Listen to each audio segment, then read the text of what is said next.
अमल से बनती है जन्नत भी जहन्नम, ये खाके फितरत में हैरी है ना नूरी, ये खाके फितरत में हैरी है ना नूरी। কবি কবির ভাষায় বলে আমল করলে আউলিয়া হয়ে যাবা, আল্লাহর ওলি হয়ে যাবা। আর যদি আমল ছেড়ে যাও, আমল যদি ছেড়ে দাও, তাহলে শয়তানের বন্ধু হয়ে যাইবা। আমল করলে কি লাভ? মায়ার নবী দয়ার নবী রহমাতুল লিল আলামিন বলেন, যে ব্যক্তি আমল করবে আর আমল করে যদি আল্লাহকে রাজি এবং খুশি করতে পারে, তাহলে 10 দুনিয়া সমান একটা জান্নাত আমার আল্লাহ বান্দাকে হাদিয়া দিবে। সুবহানাল্লাহ। এখন মানুষ আমল থেকে বিমুখ হয়ে গেছে। জাহান্নামের কাজ কেমন করে করা যায়, কে কার আগে জাহান্নামের রাস্তা ধরতে পারে, এই প্রতিযোগিতা লাগায়া দিছি। কারণ বলে সমান অধিকার লাগাইয়া এখন নারীগুলাকে ঘর থেকে বের করে দিয়েছে, আমল হয় না। এখন বাজারে যাইবেন, শুধু মহিলাদের উলঙ্গ বেহাপানা দেখা যায়। সমান অধিকারের নামে একটা শয়তান। যদি আমল করে আউলিয়া হয়ে যান, আল্লাহর নবীর ঘোষণা 10 দুনিয়া সমান একটা জান্নাত আমার আল্লাহ দিয়া দিবেন। আল্লাহ পাক রব্বুল আলামিন কোরআনুল কারীমের ভিতরে ঘোষণা দেয়, কিয়ামতের কঠিন ময়দান আমার কিছু সংখ্যক বান্দা হাসতে হাসতে গরিব বান্দাগুলা বলবে, ওরে বড়লোক, তোমাদের বাড়ির আমি কামলা ছিলাম, চাকর ছিলাম, কর্মচারী ছিলাম, তোমরা আমাকে নামাজের জন্য সময় দাও নাই, আল্লাহর ইবাদত করার জন্য সময় দাও নাই। আমি দুপুর বেলা জোহরের নামাজ পড়ব, তুমি সময় দাও নাই, লাঞ্চের টাইম কমায়া দিছু। আপনারা মনে হয় দেখেন নাই, গার্মেন্টস শ্রমিকরা আন করে আমাদের নামাজের টাইম দেন, কিন্তু মালিক দেয় না। ওই গার্মেন্টস শ্রমিক গুলা বলে, আমার মাওলা আমাকে দেখতেছে, আমার রব আমার আল্লাহ আমার নামাজ পড়তেই হবে।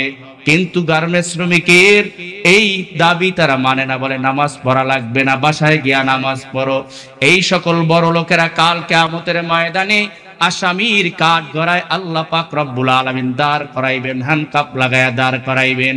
আর ওই সময় গরিব শ্রমিক গুলা আল্লাহ পাক রব্বুল আলামিন তাদেরকে যখন খুশি করবেন, তারা বড় লোকের সামনে গিয়া বলবে, বড় লোক, আমি তোমার কর্মচারী ছিলাম, আজকের আল্লাহ আমাকে ডান হাতে আমলনামা দিয়া দিছেন, ডান হাতে আমলনামা, যার কারণে আমি জান্নাতের মেহমান হয়ে গেলাম। দেখো আমার আমলনামা পড়ে দেখো, দেখো আমি জান্নাতি হয়ে গেলাম। আমি তোমাদের কাছে নামাজের সময় চাইছিলাম, ও কোটিপতি শিল্পপতি, নামাজের টাইম দাও নাই। ও বড়লোক, তুমি গরিবের নামাজের সময় দাও নাই, আমল করার সময় দাও নাই। কিয়ামতের ময়দানে তুমি আসামির কাঠ গড়ায় দাঁড়াইবা, আর গরিবটা হাসতে হাসতে জান্নাতের মেহমান হয়ে যাইবে। আল্লাহ পাক রব্বুল আলামিন ডাক দেয়া বলবে, ওরে বড়লোক নেমুখারাম, জমিন আমার, বাতাস আমার, হাওয়া আমার, সূর্যের আলো আমার, বান্দাগুলাও ছিল আমার, কিন্তু তুই আমার বান্দার সাময়িকভাবে মালিক হয়েছিলি, বান্দাকে সময় দাও নাই। ওরে হারামখোর, আজকের জাহান্নামের ভিতরে চলে যা। আল্লাহ পাক রব্বুল আলামিন কোরআনুল কারীমের ভিতরে ইরশাদ করেন, ওই সকল নাফরমান বড়লোকগুলা এর আমলনামা বাম হাতে আসবে। কেমন করে? সরাসরি বাম হাতে আসবে না। আল্লাহ পাক রব্বুল আলামিন বলবে, এ ফেরেশতা, ওই বড়লোক কোটিপতি শিল্পপতি ওই হারামখোর পেটের ভিতরে বুক থেকে একটা চিরা তার বাম হাতটা পিঠের ভিতরে নিয়া বাম হাতের ভিতরে আমলনামা দিয়া দে। যখন বাম হাতের ভিতরে তার বদ আমল দিবে, তখন ওই লোকটা ডাক দিয়ে বলবে, হায় হায়, আমার টাকা আমার কাজে আসে নাই, আমার ক্ষমতা আমার কাজে আসে নাই, আমার ছেলে সন্তান আমার কাজে আসে নাই, আমার স্ত্রী পুত্র আমার কাজে আসে নাই, আমি কিসের কোটিপতি আর কিসের শিল্পপতি, কিসের ব্যবসায়ী, আমার কোনো কাজে আসে নাই। হায় হায় হায়, আমি যদি আজকের কিয়ামতের ময়দানে দাঁড় না হইতাম, আমি যদি খের কুটার মতো বা গরু ছাগলের মতো মাটি হয়ে যাইতাম, আমার কপাল কতই না ভালো, কতই না ভালো। আমি দুনিয়ার ভিতরে ক্ষমতাশীল ব্যক্তি ছিলাম, দুনিয়ার ভিতরে শিল্পপতি ছিলাম, দুনিয়ার ভিতরে কোটি কোটি টাকার মালিক ছিলাম, আজকের আমার কোনো উপকারে আসে না। আমার নসিব বড় খারাপ, আমার কপাল বড় খারাপ, আমাকে এখন জাহান্নামে নিক্ষেপ করা হবে। ও বাবা, জাহান্নামের আগুন সহ্য করার মতো কারো ক্ষমতা নাই। জাহান্নামের আগুন শরীরে লাগার আগে কলিজাটা পুরে ভুনা হয়ে যাবে। আর গরিব ডাক দিয়া বলবে, ইন্নী জানান্তু আন্নী মুলাকিন হিসাবিয়া। আমি দুনিয়ার ভিতরে ক্ষেতের ভিতরে কাজ করতাম, আর আমার চিন্তা ছিল কিয়ামতের ময়দানে আল্লাহর সামনে দাঁড়াইতে হবে। আমি অন্যর কর্মচারী ছিলাম, আমি সব সময় চিন্তা করতাম কিয়ামতের ময়দানে দাঁড়াতে হবে, আমার নামাজ পড়তে হবে, আমার যাকাত দিতে হবে, আমার সদকা করতে হবে। কার জন্য? আল্লাহ পাক রব্বুল আলামিন বলেন, ইন্না সালাতি ওয়া নুসুকি ওয়া মাহইয়ায়া ওয়া মামাতি লিল্লাহি রাব্বিল আলামিন। আল্লাহু আকবার। এই কালামে জিন্দা কুরআনে হাকিম, হিকমতে উলায়া জালাস তো কাদিম বখা কোরআ কালামুল্লাহ বসুলু কদি মস্তি নইলু। কোরআন যেই সিনার ভিতরে থাকবে, আল কুরআনু নূরুন, যেই যার সিনার ভিতরে কোরআন থাকবে ওই সিনাটা নূর। ওই লোকটা কখনো খারাপ কাজের ভিতরে দাবিত হতে পারবে না, ওই লোকটা কখনো চুরি করতে পারবে না, ওই লোকটা কখনো অন্যায়ভাবে কাউকে গালি দিতে পারবে না, ওই লোকটা সুদ খাইতে পারবে না, ওই লোকটা ঘুষ খাইতে পারবে না, ওই লোকটা কারোর সাথে জুলুম করতে পারবে না, কারণ তার সিনার ভিতরে আল্লাহর কোরআন। কোরআন নূর আর তার সিনাটাও নূর। ওই কোরআন তাকে সমস্ত খারাপ কাজ থেকে দূরে রাখে। যে ব্যক্তি কোরআনের সাথে মিলিত থাকবে তার সাথে নূর আছে, আর ওই নূর তাকে সঠিক পথ, আলোর পথ দেখাইবে। আর যার সাথে কোরআন নাই, যে কোরআনকে মহাব্বত করে না, কোরআনের সাথে সম্পর্ক নাই, কোরআন ওয়ালার সাথে সম্পর্ক নাই, মসজিদের মাইক চুরি করবে, গাঞ্জা খাইবে, ইয়াবা খাইবে, ডাকাতি করবে, ছিনতাই করবে, খুন করবে, রাহাজানি করবে, বাবার ব্যবসা করবে, কারণ ওর সাথে কোরআন নাই। ও হেদায়েত থেকে দূরে চলে গেছে। মসজিদের মাইক চুরি করতে দ্বিধা করবে না, অন্যায়ভাবে জুলুম করতে দ্বিধা করবে না, দোকান থেকে অন্যায়ভাবে মাল চুরি করতে দ্বিধা করবে না, জুলুম করতে দ্বিধা করবে না। আমার কাছে আমি নেতা মানুষ, আমার কথা মানতে হবে, না মানলেই জরিমানা, কেন উকিল, মসজিদে আসা বন্ধ। কি কারণ? কোরআন নাই। ওই লোকটা হেদায়েতের পথে নাই। হেদায়েত থেকে যখন গোমরা হয়ে যায়, হেদায়েত থেকে যখন দূরে চলে যায়, তখন মানুষটা জানোয়ার হয়ে যায়। জানোয়ার যেমনি ভাবে ভালো মন্দ বোঝে না, ওই লোকটা জানোয়ারের কাতারে চলে যায়, তখন তার ভালো মন্দ কি বোঝে?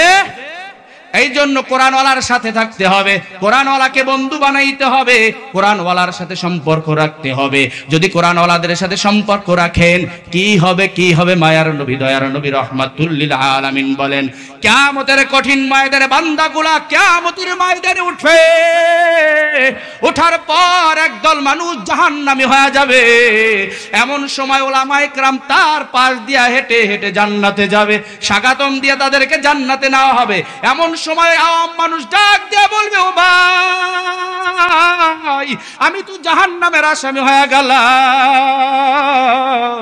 ওই জাহান্নামের আগুন সহ্য করার মতো ক্ষমতা নাই, আমাকে একটু সুপারিশ করে দেন, আমাকে আল্লাহর কাছে বলেন আমি যেন জান্নাতের মেহমান হয়ে যাই। ওই আলেম বলবে, আমি তো আপনাকে চিনি না, দুনিয়ার ভিতরে দেখা হয়েছিল কিনা জানি না। মায়ার নবী বলেন, ওই সময় ওই গ্রাম্য ব্যক্তি, ওই আওয়াম মানুষ, গুনাহগার ডাক বলবে ও ভাই, তোমার সাথে আমার সম্পর্ক তেমন ছিল না, সাময়িক সময় সম্পর্ক। কেমন সম্পর্ক? তুমি রাস্তা দিয়ে হেঁটে যাইতেছিলা, এমন সময় তোমার পানির তৃষ্ণা লাগছে, আমি তোমাকে পানি পান করাইয়া তোমার দিলটা ঠান্ডা করে দিয়েছি। এ মায়ার নবী বলেন, ওই সময় ওই আলেম বলবে আল্লাহ তোমার জালালিয়াতের কসম, আমি জান্নাতে যাব না যতক্ষণ পর্যন্ত এই লোকটাকে মাফ না করাইবা। সুবহানাল্লাহ। সাথে যখন সম্পর্ক আমার সাথে সম্পর্ক হয়ে গেল, মায়ার নবী দয়ার নবী রাহমাতুল লিল আলামিন বলেন, আল উলামা ওয়ারাসাতুল আম্বিয়া, উলামায়ে কেরাম হলো নবীর ওয়ারিস। যে ওয়ারিস, কেমন ওয়ারিস? দুনিয়ার কোন সম্পদের ওয়ারিস না। মায়ার নবী বলেন কিসের ওয়ারিস? বলে ইলমের ওয়ারিস। আবু হুরায়রা রাদিয়াল্লাহু তাআলা আনহু বলেন, এ দুনিয়ার মানুষ ভালো করে শুনে নাও, এমন এক সময় নবী থাকবে না, কিন্তু নবীর ওয়ারিস উলামায়ে কেরাম জমিনের ভিতরে থাকবে।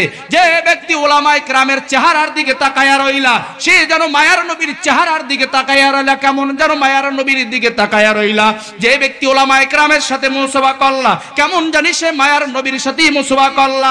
যে ব্যক্তি উলামায়ে কেরামের সাথে কোলাকুলি করলা, কেমন জানি মায়ার নবীর সাথে কোলাকুলি করলা। ওরে নবীর উম্মতের দল, নবী বলেন উলামায়ে কেরাম আমার ওয়ারিস। অন্য হাদিসের ভিতরে নবী বলেন, খায়রুকুম মান তাআল্লামাল কুরআনা ওয়া আল্লামা।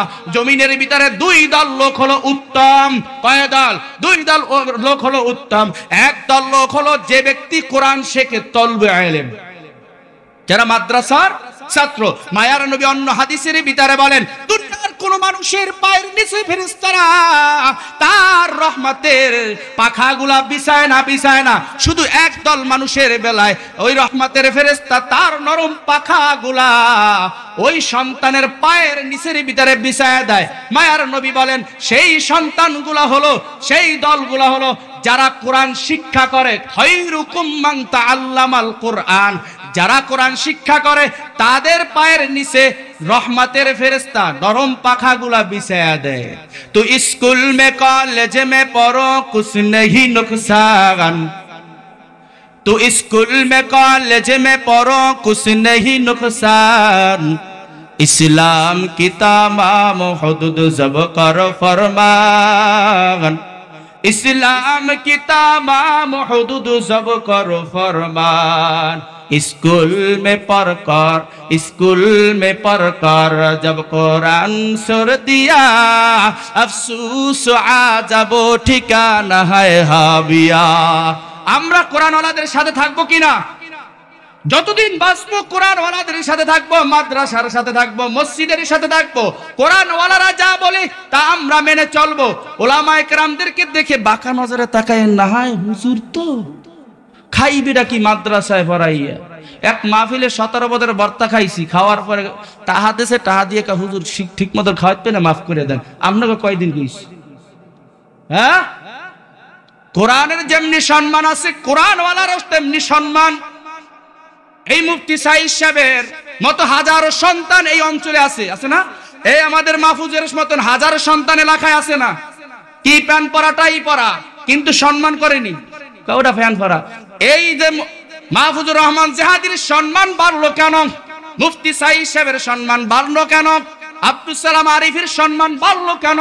বলে এটা নিজের কোনো ক্রেডিট না, না না, এর সিনার ভিতরে আল্লাহর কোরআন আছে।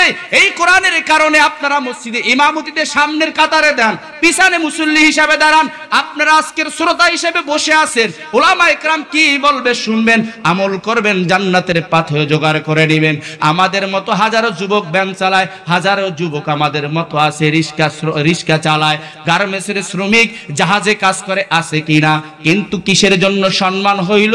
বলে সম্মান আল্লাহর কোরআন সিনার ভিতরে আছে, এই জন্য সম্মান বেড়ে গেছে, আর কিছু না। আল্লাহর কোরআন যদি না থাকতো আমাদের ভ্যান চালাইতে হইতো, গার্মেন্টসে চাকরি করা লাগবে। আমি এগুলো ছোট মনে করি না, কাজ করা লাগতো, কিন্তু সম্মান তেমন পাইতাম না। বলে সম্মান কেন পাইলো? একটা সাধারণ 2 মিনিটের একটা উদাহরণ দিলেই বুঝতে পারবেন। 2 মিনিট ভিতরে বয়ান শেষ করে দেবে। 1 নাম্বার, আপনারা দামি দামি কাপড় পরেন, কিন্তু কাপড়ের কখনো চুমা দেননি? চুমা দিলে কইবে এটা পাগল, টাটকা পাগল। কিন্তু পুরানো কাপড় দিয়া জুজদান বানায়া কোরআনের সাথে লাগাইয়া দিছে। এবার যদি জুজদানটা মাটির ভিতরে পড়ে যায় বলে চুমা দিতে হবে, নাহলে বেয়াদবি হবে, দেন কিনা? আর একটা আপনারা 40,000 50,000 টাকা দিয়ে জুতা বানাইলেন, জুতার কোথায় পায়? এখন যদি জুতা যদি সবার সামনে যদি চুমা দেন, কবি এটা পাগল, আস্ত একটা পাগল। আর যদি ওই সাধারণ চামড়া দিয়া একটা জুজদান বানায়া গিলাপ বানায়া কোরআনের সাথে মিলাইলেন, হাত থেকে পড়ে গেল, হাজার হাজার মানুষের সামনে যদি ওই গিলাপটাকে চুমা দেওয়া হয়, সবাই বলবে এই লোকটা কোরআনের পাগল। কি রেহাল কাঠ দিয়া সুকেস বানান, আলমারি বানান, খাট বানান, চেহার বানান, যদি পাও লাগে সম্মান করি, না না 50 টাকা দিয়া রেহাল বানাইয়া ওই রেহালটা কোরআনের সাথে লাগার সাথে সাথে, লাগাও দরকার নাই, রেহাল কিনছে লাগবে কোরআনের সাথে, রেহাল কিনছে লাগায়ও নাই, কিনছে হাত থেকে পড়ে গেছে, হাজার হাজার মানুষের সামনে যদি চুমা দেওয়া হয় বলবে এই লোকটা কোরআনের পাগল। আর যদি অন্য কাঠের ভিতরে চুমা দেওয়া হবে রাস্তা পাগল। পাগল ঠিক আছে একটা, কোরআনের পাগল যারা কোরআনের পাগল হবে কাল কিয়ামতের ময়দানে হাসতে হাসতে জান্নাতের মেহমান হয়ে যাবে। কে কে চান কোরআনের পাগল হয়ে জমিনের ভিতরে উঠতে? 2খানা হাত আল্লাহকে দেখায়া দেন, আল্লাহু আকবার। আল্লাহ যারা 2খানা হাত উত্তোলন করেছে সবাইকে কোরআনের পাগল হিসেবে কবুল করে নেন, আমিন। ওয়া আখিরু দাওয়ানা আলহামদুলিল্লাহি রাব্বিল আলামিন।